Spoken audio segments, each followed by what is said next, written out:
Welcome to Reflections, a program where we discuss values and virtues for the transformation of the individual and the society in general. I am Father George Ehusani, and I have with me in the studio my young friend, Enwerem. Evan, you are welcome. Thank you, Father. Evan is a lawyer as well as an entrepreneur. They are the ones that we shall hand over the country to. Evan, you are welcome. Thank you, Father. I can't remember what we discussed the last time you came to this studio. I mean, about business opportunities in Nigeria, right? Yes. Now, today I want us to discuss the future of this country and what role the young people have to play.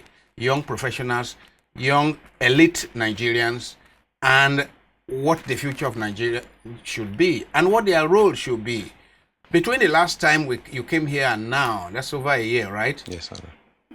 How has it been? Because after that, there was the election and a new government, withdrawal of petrol subsidy, floating of the naira, and then all the things that have happened since then.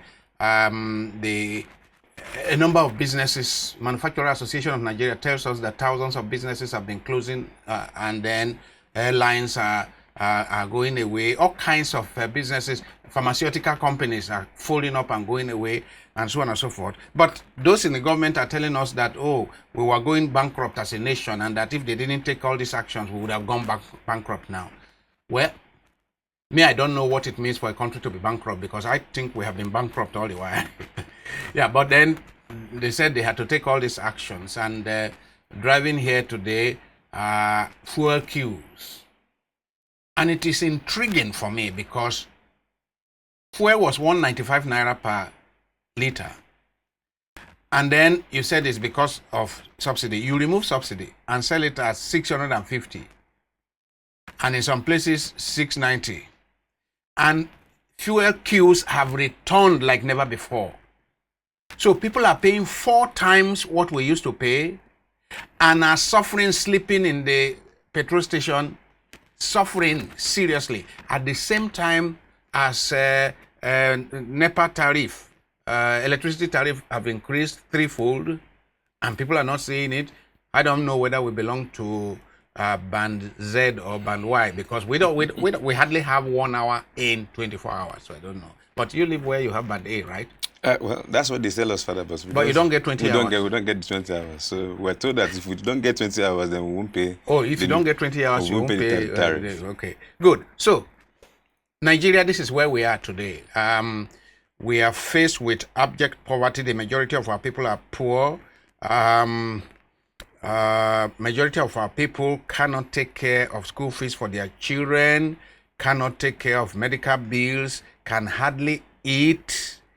And then we are told to just be patient. But our leaders are not being patient. Our leaders are not making sacrifices. I mean, recently the issue of one governor who paid school fees from government coffers, allegedly from government coffers, paid school fees for the next 11, 12 years for his toddler child in American international school. I mean, the kind of money that can build a school in his state, he pays it for 1 child or 2 or 3 children. So the leaders are not making sacrifices, definitely.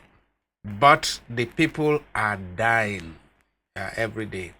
And you belong to the Nigerian elite. You are well trained. You are a lawyer. You are an entrepreneur. And I just want to ask, what prospects for the future of Nigeria? And what role people like you have to play for us to arrive at the Nigeria of our dream, so that we don't remain at the level of potential, but arrive at the Nigeria of our dream? What are the prospects, and what role do people like you and your friends and your colleagues who are privileged and who are well trained, who are well educated, who have returned to this country, haven't trained outside, what role you have? Thank you very much, Father. You paint a very, very interesting picture.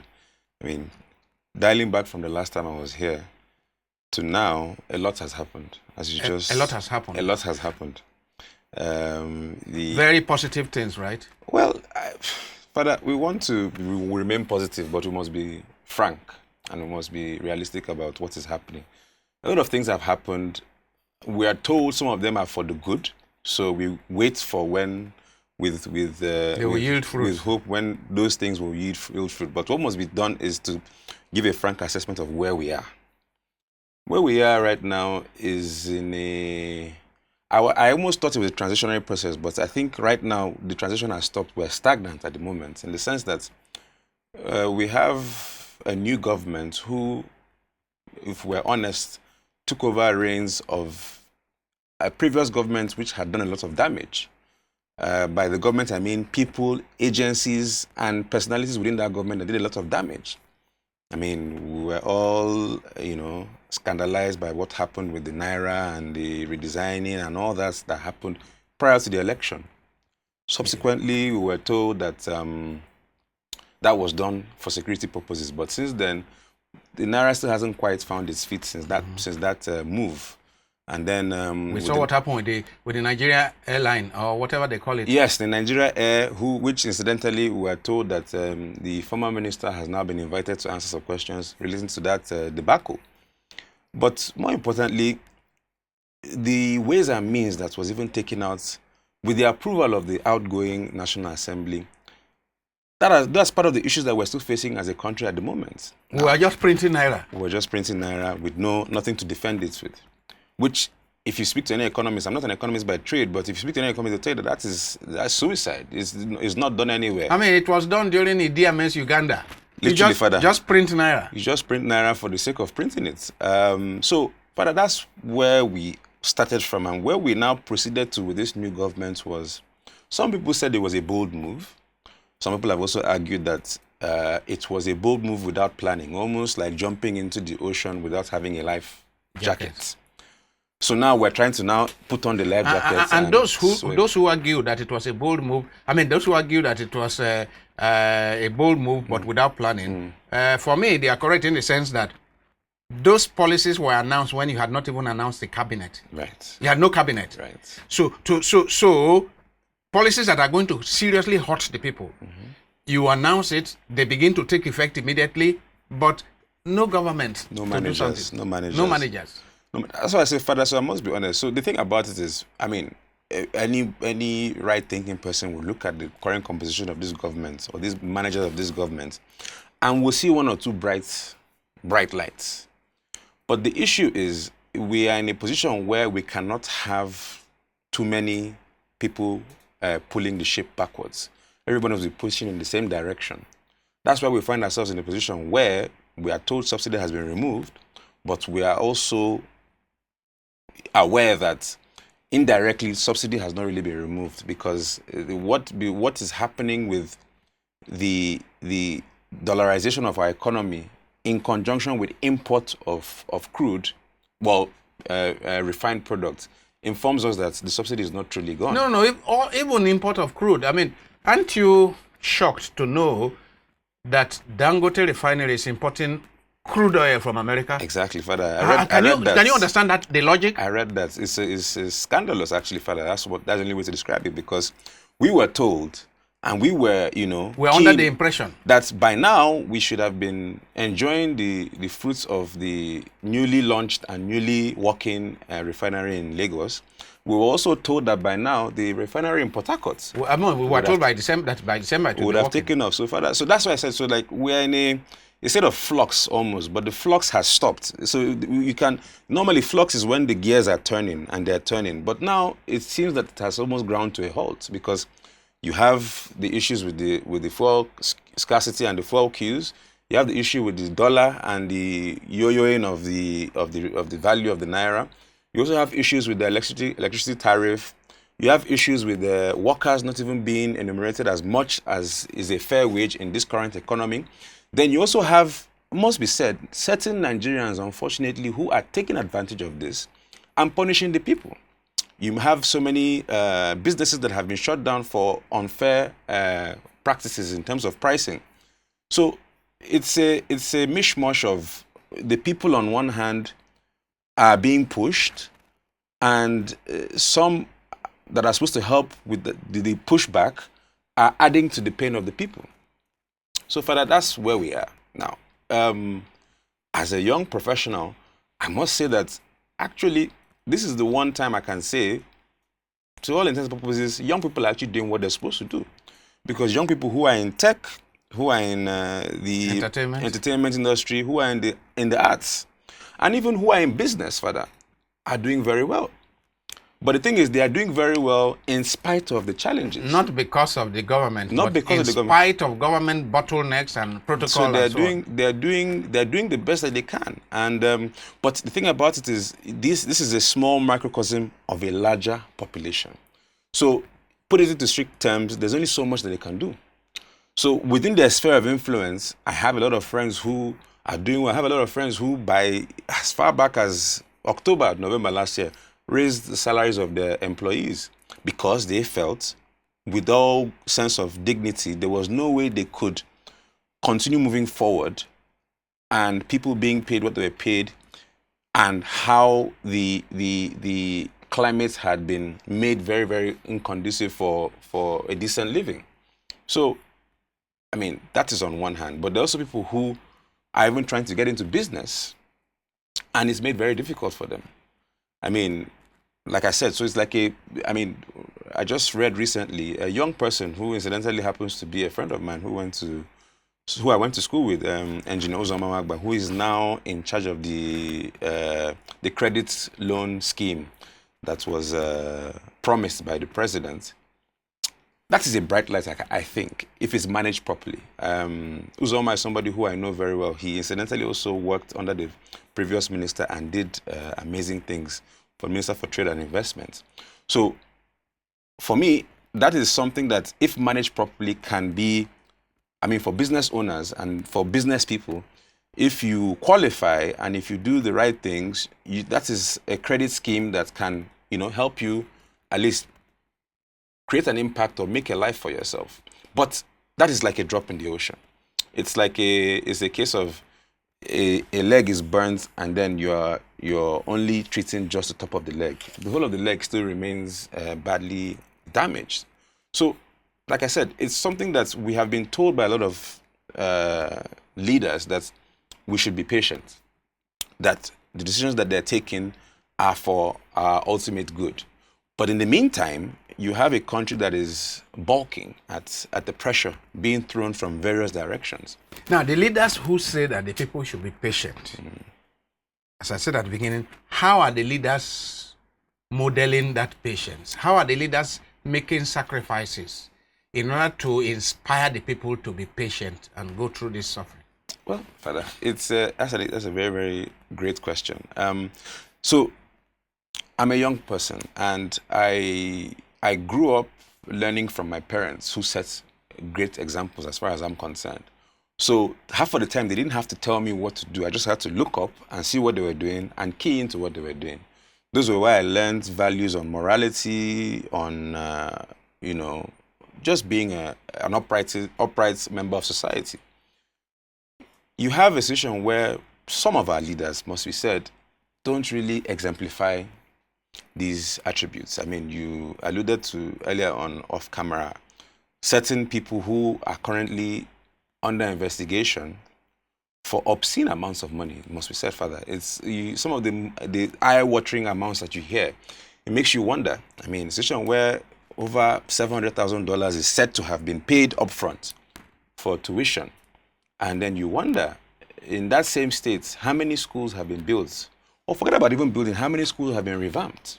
What is the how many teachers have been properly paid? So, Father, these are so as a young person, the same agency who is prosecuting them is also turning a blind eye to some other people. Correct. Selective justice. So that is, it worries young people.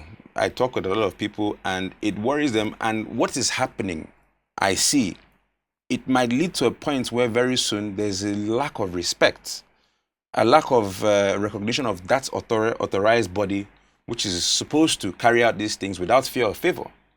The idea that you can, nobody is saying don't prosecute anyone or to follow the law, but you can't pick and choose when to apply that law. And I think that has been the situation for many years in this country. That is to say, picking and choosing. By 2007, when the first generation of governors finished their term, we are told that literally 31, 32 out of the 36 governors had corruption cases to answer. Somehow, only 2 governors went to jail. Right? Now, what about the others? Some of the others, till today, the cases are still back and forth in court. And many of them, the prosecuting body fails to prove their case. And you wonder, how come the individual is able to get some of the best lawyers in Nigeria to defend him against the state, and the whole state often fails to prove its case? So this is something that lawyers argue a lot. I mean, the EFCC as an agency, if they pull out the numbers and you read them, for the most part, they don't make for bad reading. But this is the key devil in the detail here. Most of the financial crimes that they secure convictions for are for offenses ranging from 100 million and under. And then you have convictions that they lose, which are ranging from billions. 5 billion and up. So if you draw a comparison between that, you sort of look at it's not really fair reading. So the thing about it is, why are they struggling to get convictions for some of these more high-profile cases? That is where the answers still remain blowing in the wind. Yes, Father. Now, I mean, because I keep asking myself, yes, look at a case of some entertainer, cross-dresser the other day. Within 3 weeks, they secured conviction and the person is in prison. Yes. Then you have people who are highly politically exposed people who are said to have stolen billions. And the evidences, as people can see, often is that indeed, because you can see their lifestyle, you can see the properties all over the place. Somebody who had nothing when he entered government, you can see the properties all over the place. Person is living large. But it's like somebody who steals your goat. He is holding the goat with a rope and says, "Come and catch me now. Bring evidence that this is your goat I stole." And indeed, you cannot bring evidence. And asking yourself, that kind of system, it can make people begin to campaign for an introduction of the inquisitorial system of justice. Because this adversarial system of justice that we are operating, if case after case, Nigeria loses to criminals, as I would say. Nigeria loses case after case to high-profile criminals. That's why they say, if you are stealing in Nigeria, stealing billions. In fact, if you steal enough billions, you can give 10-20% of it at, this thing they call it, EFCC is in their status, yes, that you can do plea bargaining. Yes, plea bargaining. So you steal 100 billion, you ask for plea bargaining, you give back 20 billion, and you go smiling with your 80 billion. And the day it was explained to me, I told myself, does that not encourage stealing? I don't know the morality behind it. Somebody steals 100 billion of your money. Then the law allows you to negotiate with him so that you don't spend too much money in the process of prosecution, right? I think that's the reason. The law allows you to negotiate with him, and then the person is not convicted. So the person can actually go seek electoral post, isn't it? Yes, Father. Because it's not convicted. But you did plea bargaining, meaning you agreed you stole. I don't know. You lawyers I don't know. I don't understand it. But from a moral point of view, for me, one person steals 1 billion, another person steals 1 million. Stealing is stealing. Even the person who steals 5,000, stealing is stealing. Why will the one who steals big enjoy certain protection that the one who steals small does not enjoy? It's a serious case. And I don't know what you young people are going to do about it, because it's like my generation has failed to do something about this. Well, Father, it's a picture that you paint that we continue to look at. But I think some adjustments can be done to that picture. What do I mean by that? I mean that I think also it's time, even listening to you now, I was just thinking in my mind. I said, I think it's time to also look at the EFCC Act. I believe some adjustments need to be made there from the National Assembly, with a view to charging the EFCC to doing more to ensure convictions and possibly maybe even have some penalties for some public prosecutors who are appointed by the EFCC. Who fail. So there should be a better due diligence system by which we have public prosecutors who are employed by taxpayers' money.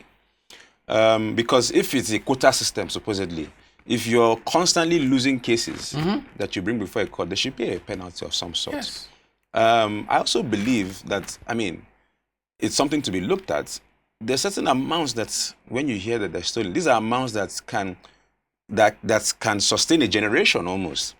If one single person is able to acquire that money that belongs to a generation, there should be some thought as to what the penalties could possibly be. You look at recently, I think in one of the Indo-Asian countries in Vietnam or Vietnam.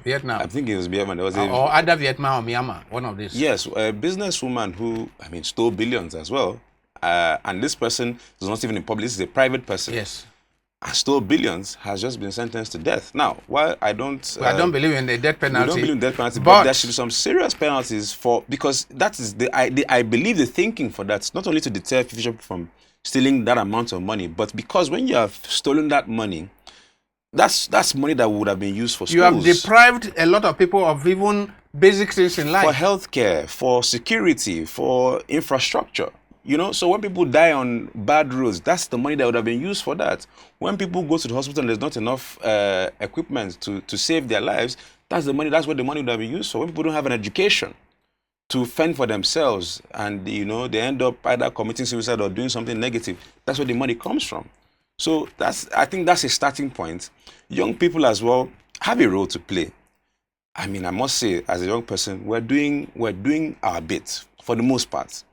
But I think some people who have parents who are actually in leadership can do a better job of.